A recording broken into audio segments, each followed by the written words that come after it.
vamos a explicar la pericana, un plato típico, muy típico de Alcoy y del Alcoy a contar. Posiblemente viene de los árabes y de siempre que está en la cocina alcoyana. Sus ingredientes son pimiento seco, que se hace en esta zona, bacalao inglés, ajos secos y aceite de oliva. Ya tenemos todos los ingredientes, ahora hemos frito el pimentón, hemos asado el bacalao y el ajo. Y lo hemos desmenuzado todo y de esto ya vamos a pasar a la elaboración. Se va rompiendo con las manos, con mucho cariño, para ni deshacerlo ni mucho ni poco. Luego le ponemos el bacalao.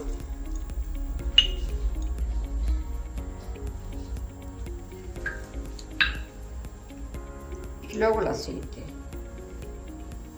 Es muy importante que el aceite sea de oliva y que sea un buen aceite. Este plato lo conozco en mi casa. En mi casa, que como en todas las casas, antiguamente se tomaba mucho el día de la cena al pobre, que habréis oído hablar de ella, un día muy típico, donde se come este plato, una sardina y un huevo frito. De ahí a aprender a hacerlo.